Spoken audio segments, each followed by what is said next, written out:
Welcome to the Crazy Might Work podcast, where we celebrate authors, entrepreneurs, innovators, inventors, and scientists who live at the very frontiers of human consciousness and possibility.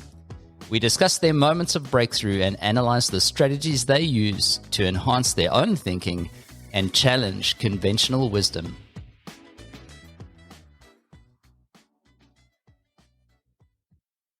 So good morning, everyone.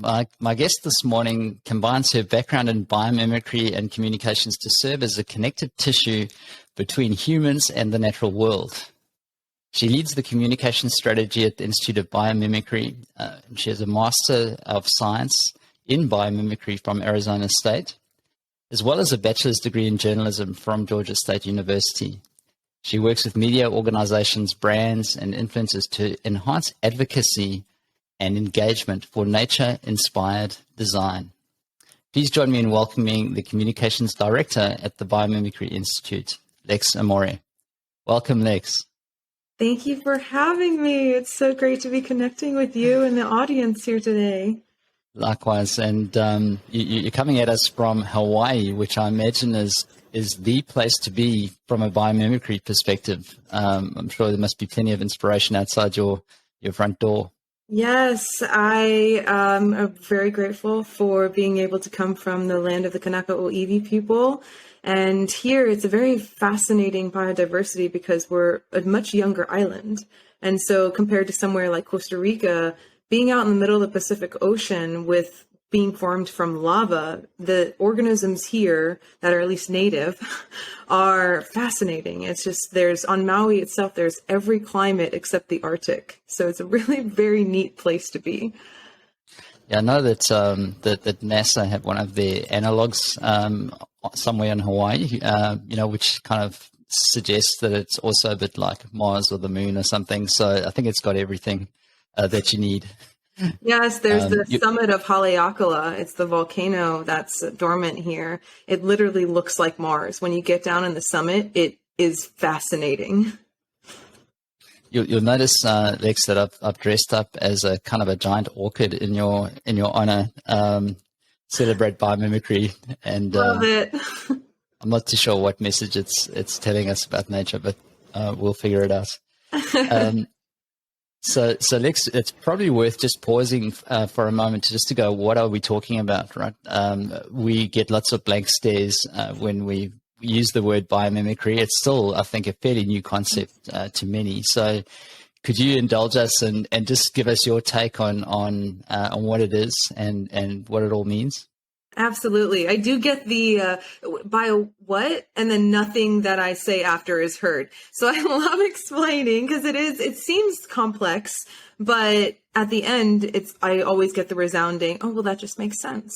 So biomimicry is innovation inspired by nature. So really what we're doing here is nature has these amazing strategies that have evolved over as long as Earth has been around, the millions of years that have the evolution for the organisms alive today. They hold secrets to how to live on this earth, not just sustainably, but actually regeneratively. And so what we do in biomimicry is we study those kinds of strategies and ask how we can apply them to our human design so that we can also create conditions conducive to life, just like nature does. So it's both a scientific methodology, but there's also a philosophy behind it, because part of it is coming back to this idea that we are part of the natural world and we can design the way that we live and function in it as if we are natural organisms, just like the nature that surrounds us. Love it. So, and just thinking about application of it, it sounds kind of mysterious, Lex, and I know that there's some real science behind this, and I know you've done your master's in biomimicry through Arizona, so it's clearly an emerging discipline and science, and so I appreciate that there's probably a lot going on behind that in terms of how do we get there? Is there a codified systemic way that we can actually study nature or study the right examples in nature to inform our thinking? And I'd love just to hear your thoughts on process. If you were trying to solve for something, how would you engage with it and use biomimicry to to suggest some of the answers? That's such a great question, because putting this in practice is obviously where we actually get to see real change happen. So there's actually two approaches when you're looking at formal biomimicry. You can have this organism that you've learned from or that you studied, or sitting out in the natural world and saying, for example, how does an owl fly? And using the specific form of the feathers and then trying to match that to a problem that you might already be working with. But the more traditional approach to actually applying biomimicry is that you first have a problem that you want to solve. And so there's actually a few different schools of thought for this particular thinking. I was trained through the biomimicry thinking process, and there's a slight variation that we use at the Institute called the design spiral, but it's very similar. Basically, what you do is you define the problem. You get really clear about the context, and most design applications do this already, but the difference is you're really trying to hone in on what is that functional problem that you're really looking for. So for example, if you're in a warm place and you have a building that you need to keep people comfortable and it's really hot, you're not going to say, well, how do we create air conditioning? Because that's not really a functional problem. You want to dig a little deeper. It's actually how do you cool? And so that when you're able to get really clear about that function, then you go to the biologize. This is part of the design spiral. And really what that means is it's a fun way of saying that you're reframing that function to be able to ask nature for that solution. So how does nature cool could easily go into, we have a database called asknature.org, and that gives you basically all these different functional strategies where you can learn how nature does these cool things. And so from there, that's part of that discovery process. You're getting a matrix of research solutions where it could be all different kinds of climates and organisms of how nature cools. Everything from the Saharan silver ant because of the hairs on the head to termite mounds and the way that there's able to have passive ventilation. So you start curating these kinds of research, and from there you actually abstract that design principle. So basically what you're doing is you're going from what biology does, how does that termite mound use the passive cooling system, and you translate that back into design so an engineer can use it. And this part is really important because one of the things that we don't want is that everyone gets scared if they're not a biologist. You don't actually need to be a biologist. I have a master's of science, but I don't actually have formal science background training. My background is in communications. So I know how to ask the right kinds of questions. And that's why I try and educate other people about this kind of problem thinking process. So once you've abstracted that design principle, you have something that you can then work with. And then you go to the emulate stage, which is basically you're going to create something. You're going to work with your design team. It's a lot of iteration, testing, being able to see how is this really solving that initial problem that you were hoping to serve. And then from there, really, really importantly, you evaluate how well is this not just meeting the performance needs, but also some of these aspirational ideals for sustainability. How well is it matching nature's idea of performing this function? And so it's a spiral because you're going to go back and forth to different processes throughout, but really it gives you an approach to say, almost any problem you can think of, nature probably has a really cool strategy that you could apply to the human design. I really want to come back to some of those other really cool examples and also those design principles that nature uses. I think that's just fascinating. But I wanted to just for a moment back up a little and just really intrigued in your own backstory and how you got into, how did you discover biomimicry and then commit to to doing a master's in that field? I've talked about this a couple times because it's my favorite story. So I love that you're asking this because everyone has their own unique story. And for me, it starts with deep grief, climate grief, despair, hopelessness. I had only learned about climate change when it was about a little over a decade ago. So I was in my early 20s and I had no idea that what was happening in the world. And when I learned, I couldn't do anything but absorb information and try to figure out. I went and trained with the Climate Reality Leadership Corps. I changed my job so that I would only be serving sustainability clients. I spent years reading as many books, understanding the science, and it blew my mind to know that this was a thing that people knew about for decades and no one was doing anything. It's like, how is not everyone panicking right now? The earth is on fire. And all I wanted was to change the world. And then ultimately I fell deep into this despair where, yes, I'm working with the sustainability clients that are doing amazing work, but I felt like I wasn't doing enough. And of course, just at the right time, I came across a talk from Dana Baumeister, and she was talking about mimicking life in a way that basically all the solutions to our grandest challenges are all around us because history is on their side. There's these time-tested solutions, this R&D that's been happening so much longer than our young species has been around. And for the first time, I felt like I breathed fresh air in years. I felt hope. That feeling of just thinking, okay, so we can look at the context right now and then solve for the challenges that are around us. And that gave me the difference between being paralyzed by fear to action, mobilizing myself to say, okay, now I want to absorb this kind of approach.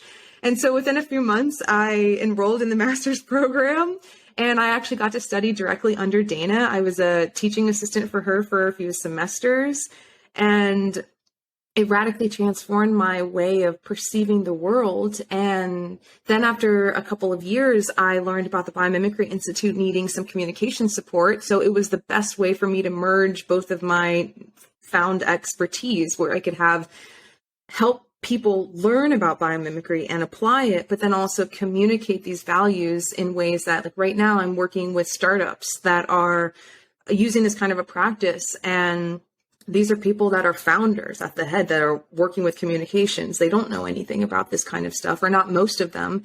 And so how can they better pull out the science and take out the jargon that loses a lot of people so that they can understand that efficiency?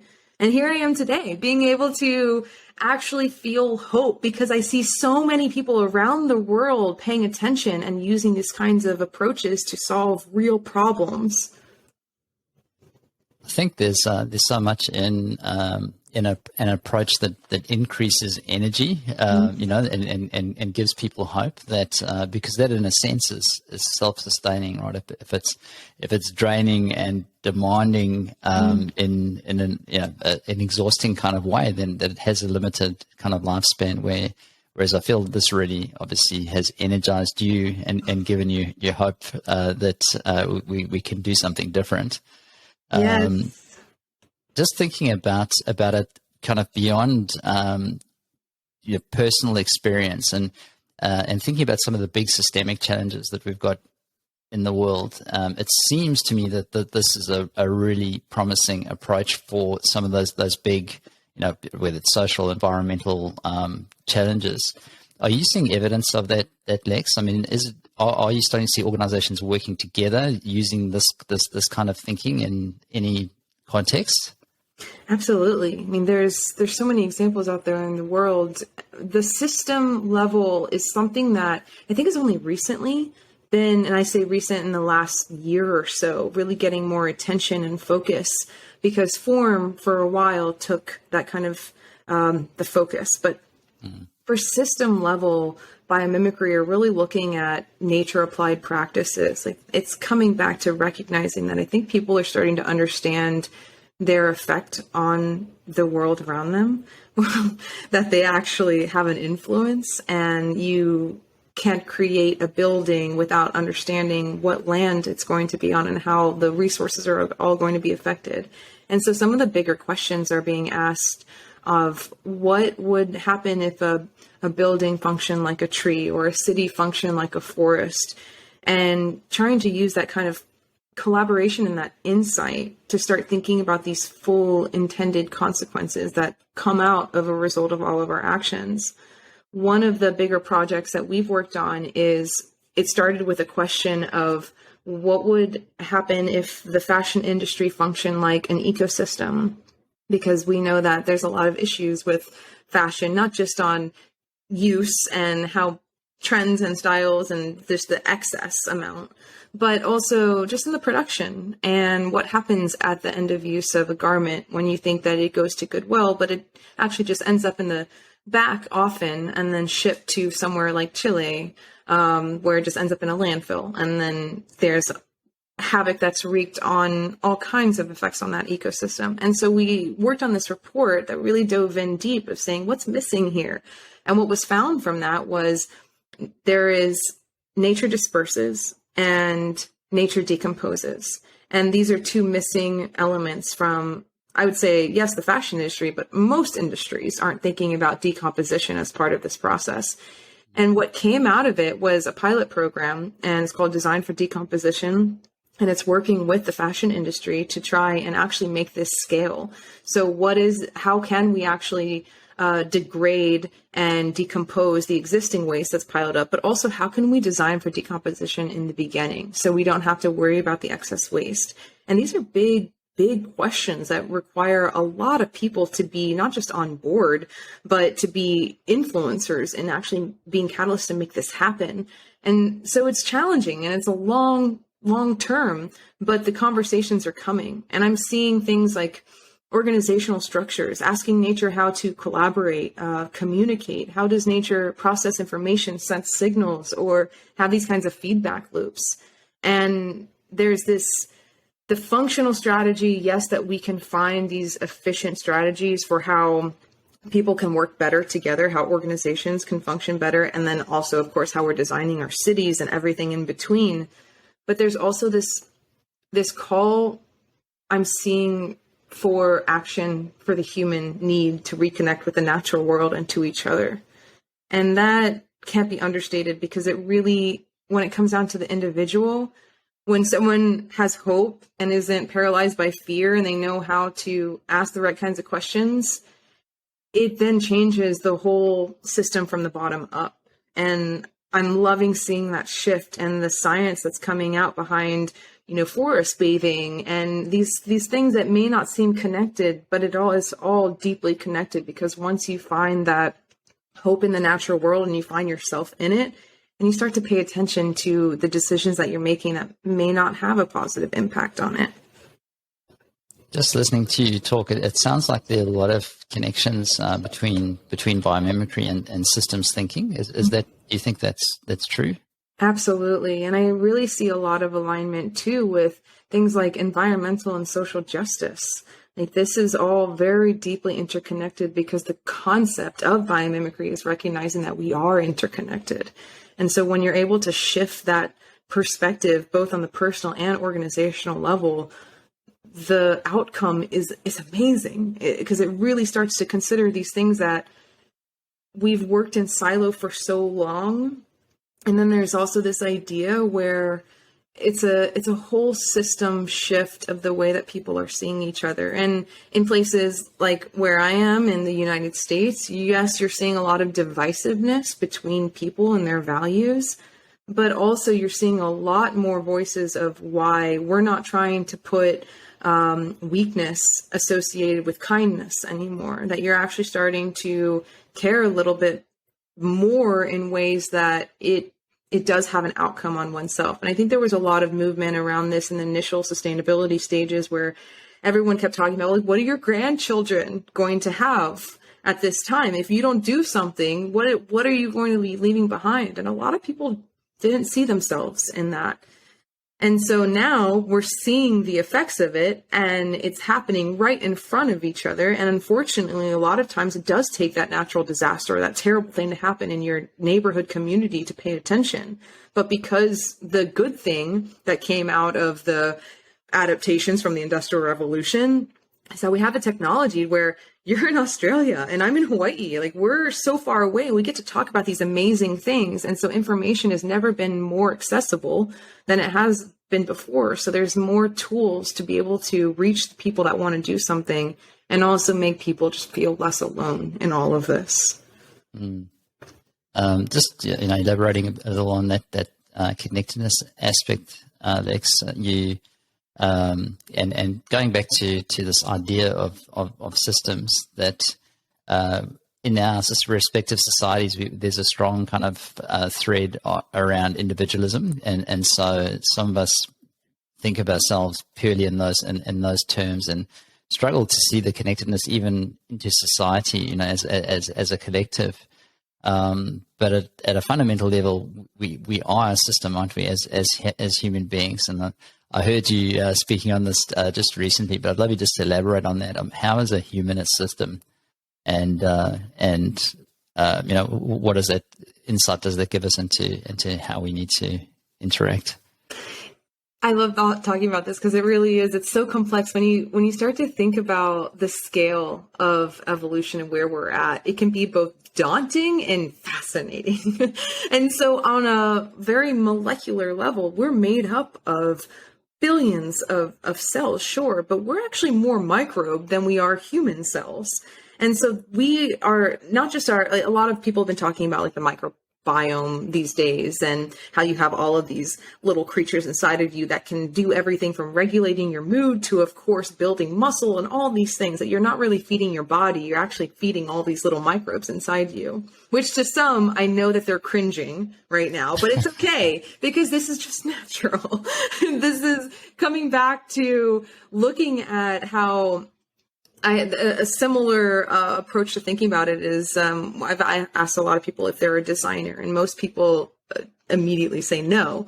But the thing is we are all designers. We design the food that we eat that's feeding the system. We design the way that we're going to pick out clothes, how we're going to live our lives, how we're going to wake up, what we're going to eat, how the whole thing, everything that you're doing is a reality. Now, at the same time, it would be remiss for me to not state that at some level, there's some of us that have a lot of privilege and some of us that are stuck in systems that how can we possibly ask people to think about buying organic or supporting regenerative farming or any of these things when they're just struggling to put food on the table or keep a roof over their head for their families. So there's a level of recognizing that we can't just decide that we're going to change our minds always and choose some of these more sustainable practices. But what we can do is start to educate our youth to say that you are an animal, you're a natural being, and everything that they have going on is complex and part of something bigger. And that, I think, can offer some awe and inspiration and deeper connectedness. So, how can they start to connect with the natural world in an urban environment? If it's not a green park, can they find that apple and tell the story? Can you start to look at your own bodies and see these creatures that are just magnificent, that somehow are so resilient that you're able to breathe without thinking about it? These are things that we don't often pause to just think about how incredible it is. And this is all possible because it's a system that's working together. You learn about the digestive system, you learn about your immune system, all these things when you're growing up, but then to put it all together, to have this being that's just walking around the earth, it's incredible. And then you recognize that you're also part of your little neighborhood system. And then you're part of the bigger community system. You're part of a country system. And then you're part of this ecosystem that is so much bigger than we can think about because it's massive and it's hard for the brain to fathom. But Earth is our home. And there's some serious healing that can happen when you just come back to recognizing that it's all connected. There's a company called Sudoc that is looking at how our livers have these enzymes that detoxify the body. And they started to recognize that the cleaning industry, there's so many chemicals that go in from detergents to actual like spray cleaner. And what ends up happening is that gets into our waterways, it gets into our soils, it gets into the air, and ultimately it gets into the food that we're eating that we're then putting in our bodies. We're going to end up having hundreds of chemicals in our body that are not natural. So they mimicked that process of how the liver detoxifies to create a chemical solution that we can use for cleaning products that don't have all the unnecessary chemicals that are going to end up disrupting hormonal regulation and all these things. So it's inspiring to see that kind of level of emulation and thinking about how we can bring it all together. But it really starts with that human body and understanding that you are a system that's functioning right now. Lex, fascinating topic, and I want to just come back to some more of those examples because they're absolutely intriguing. But just thinking about the history of biomimicry, and I'm thinking, even before it was called biomimicry, you've got this amazing pedigree. All these stories about, the Da Vinci's and the Darwins and the Newtons all drawing inspiration from nature. And I just wonder what it is about nature that makes it such a good teacher, such a great source of insight. Any thoughts on that? What's your personal sense of what it is that makes it so inspiring? I would say it comes down to the fact that we're a very young species. And I know that it's hard not to be upset about some of the results from the Industrial Revolution. But I look at it like we didn't know better and we were just doing the best that we could. And it was some incredible strategies and inventions have come out since then and through that time. And now we know better and we can do something about cleaning up the mess that we've created. But this practice of looking to nature, this has been used as long as humans have been around because that is what we were born into. That's our natural origins. That's the reason why Janine Benyus popularized the term biomimicry in the late 90s and wrote the book Biomimicry Innovation Inspired by Nature, was because she saw that opportunity to actually bring it into the academic and science community and be able to use it as a practice that's formulaic. But it's something that Indigenous peoples for a long time have been doing despite the Industrial Revolution. And so part of it is just, it's natural for us to look to the natural world in coming home and realizing how to fit in here. But at the same time, I look outside because there's so many strategies that are all around us that can be easily converted into other design problems that we have. So if you're looking at a tree's infrastructure, for example, how does it that a tree can withstand a hurricane, but one of our houses gets toppled? And what if that's actually able to be used in the design of other infrastructure? That's not even just buildings, but other durable materials. There's other applications that these strategies, which is why the abstraction process is so important, because you can take this really brilliant strategy from nature, this mechanism that works in that form, and then translate it for other application ideas, something that could, be resilient for an airplane that makes the materials lighter and more cost effective and using less of it in general, could also be applied to a plane. But when you're thinking about nature, you're going to start way back and say, like, how does nature manage materials? How does nature reduce weight? And you're looking at these different kinds of functional qualities that you might find from a tiny little beetle that's going to be used for an airplane. And so it's a fascinating approach to looking at these really creative ideas. And something that I love that Janine says is, when you quiet your human cleverness, and that's the place that we start, is humans have created these amazing, ingenious solutions, but nature has some secrets that we can learn from. And it starts by just maybe slowing down and quieting what we think is going to be the solution so that we can hear new ones. And at the same time, we are also animals. So there's a wonderful gratitude offering to learn from ourselves and what we also have created. But that question comes back to, how well is this creating conditions conducive to life? Am I commandeering an ecosystem by building this thing? Am I putting this other organism that is integral to how this ecosystem functions? Am I compromising their survival? These are all things that we ask because we're knowledgeable to ask that. And a tree doesn't need to ask that because they don't do the things that humans do. And so we can learn from all these different organisms. And I think it's part of it is the solutions available, but another part is just the very fascinating, awe-inspiring approach that comes to that reintegration, that feeling that you get when you're in a meadow. Like it's all very much combined.